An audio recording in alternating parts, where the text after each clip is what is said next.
L'art subtil de s'en foutre de Mark Manson, chapitre 8, l'importance de dire non, partie 1. En 2009, j'ai rassemblé tout ce que je possédais, l'ai vendu ou mis en garde-meuble et j'ai quitté mon appart. Direction l'Amérique du Sud. À l'époque, mon petit bloc de courrier du cœur attirait quelques visiteurs et je me faisais un peu d'argent en commercialisant des PDF et des cours en ligne. J'avais envie de passer les 2 ou 3 années suivantes à l'étranger, à découvrir d'autres cultures et profiter du moindre coût de la vie d'un certain nombre de pays, d'Asie et d'Amérique latine, pour continuer de développer mon business. Le rêve du nomade numérique. Et à 25 ans, j'étais prêt pour l'aventure. C'était exactement la vie que je voulais.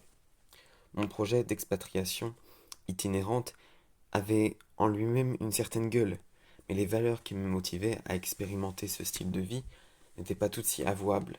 Bien sûr, certaines d'entre elles, la soif de découverte, la curiosité, l'esprit d'aventure, étaient indéniablement positives, mais il y avait aussi un imperceptible sentiment de honte là-dedans. Je n'en avais pas pleinement conscience à ce moment-là, mais je n'ignorais pas complètement non plus ce quelque chose de déplaisant tapis là, quelque part, sous la surface. Le petit morveux de 20 ans qui se la racontait avait hérité du vrai bordel traumatique de ses années d'adolescence et notamment d'un léger blocage par rapport à l'engagement. Je venais de passer les années précédentes à surcompenser l'inadaptation et l'anxiété sociale de mes années de teenager. Sur cette lancée, je pensais que je pouvais rencontrer et aimer qui je voulais, devenir pote et coucher avec qui je voulais. Alors, pourquoi diable m'engager vis-à-vis d'une seule personne ou même d'un seul groupe d'amis?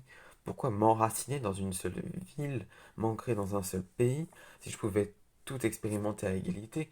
C'est que je devais le faire, non? Doté d'un sens de la connexion au monde à son paroxysme, j'ai sauté d'un pays et d'un océan à l'autre, comme on jouerait à la marelle sur un planisphère géant pendant plus de 5 ans. J'ai visité 55 pays, me suis fait des dizaines de potes et suis tombé dans les bras de pas mal de filles, toutes remplacées, pour ne pas dire aussitôt oubliées. Drôle de vie, débordant d'expériences inoubliables, de larges horizons, mais aussi ponctué de poussées d'adrénaline propres à anesthésier mon mal-être. Tout ça m'apparaissait et m'apparaît toujours à la fois méga profond et ultra insignifiant. Une époque de révélation sur moi, même de prise de conscience en accéléré, et dont ressort par ailleurs la perte de temps, le gaspillage d'énergie. Maintenant, je réside à New York, j'ai une maison, des meubles, une facture d'électricité et une épouse. Rien de très glamour, rien d'excitant. Et pourtant ça me convient parfaitement. Sans doute parce que ces folles années m'ont appris que la liberté absolue, si elle procure des opportunités de créer du sens, ne veut rien dire en elle-même. Pas d'autre moyen de dégager un sens au final que de rejeter les autres possibles, de restreindre sa liberté et de s'engager dans une seule voie, géographique, spirituelle ou, oups, amoureuse. J'ai acquis cette conviction assez lentement au fil de ces années d'itinérance. Ne faut-il pas se noyer dans les excès pour en réaliser la vanité? Je comprenais davantage à chaque nouveau séjour que peu de ces expériences super géniales me manqueraient durablement. Tandis que mes potes se mettaient en couple, achetaient des maisons, s'investissaient dans entreprises intéressantes ou des causes politiques, je m'égarais dans une quête illusoire de mouvements forts. Moments forts. En 2011, je suis allé à Saint-Pétersbourg en Russie. La bouffe était infecte, la météo à l'avenant, de la neige en mai et puis quoi encore. Mon appart à chier, rien n'allait, tout était hors de prix. Les gens étaient mal éduqués et sentaient bizarre. Personne ne souriait jamais et tout le monde se saoulait la gueule. Et pourtant j'ai adoré. Ça a été l'un de mes voyages préférés. Il y a une rudesse dans les manières d'être des Russes, qui prend généralement les Occidentaux à repose-poil. Pas de place pour les faux-semblants et les faux culs. Pas de mamour ni d'amabilité. Pas de contorsion. Si quelque chose est stupide, tu dis que c'est stupide. Si quelqu'un est un sale con, tu lui dis qu'il est un sale con. Si tu apprécies vraiment quelqu'un, bon pote ou personne rencontrée fortuitement 5 minutes plus tôt, et passe un agréable moment avec lui, tu le lui dis direct. La première semaine, j'étais très mal à l'aise avec tout ça.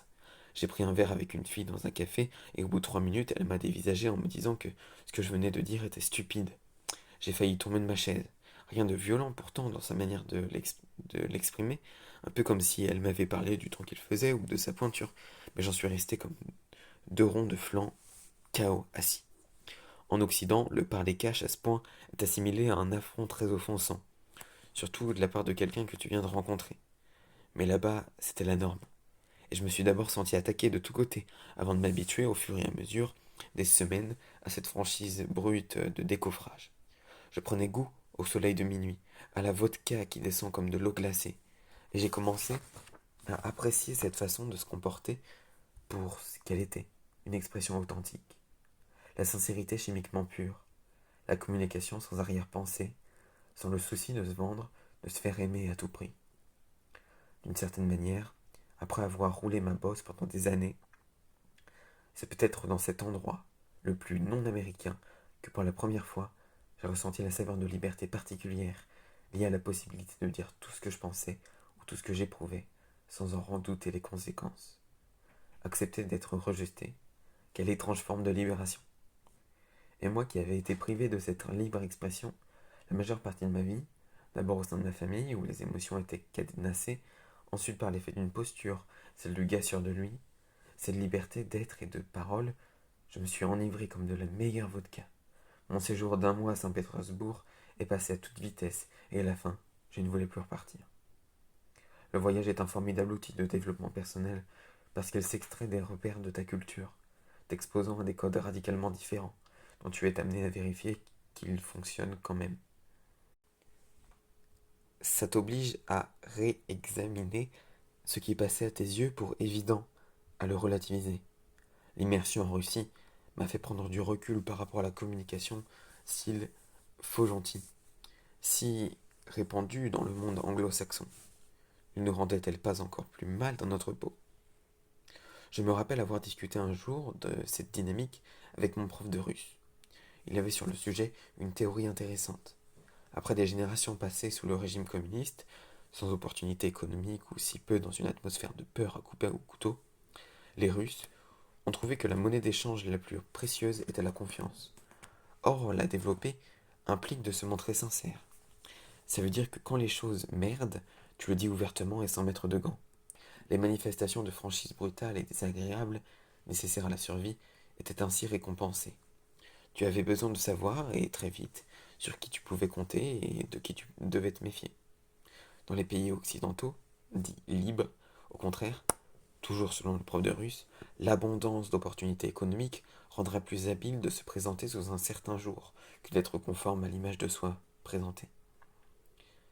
La confiance s'est donc trouvée démonétisée à mesure que les apparences devenaient des formes d'expression commercialement profitables. Connaître des tas de gens superficiellement rapportait ainsi bien davantage que connaître intimement une poignée de personnes. Voilà comment les sourires et formules de politesse se sont imposés à nous comme autant de normes hypocrites, et c'est ainsi que les gens apprenaient à faire semblant d'être d'accord ou d'être amis, un mensonge généralisé, encouragé par le système économique. Mais comment savoir si tu peux avoir complètement confiance en ton interlocuteur? C'est que les gens en viennent à reconfigurer leur personnalité en fonction de la personne qu'ils ont en face d'eux.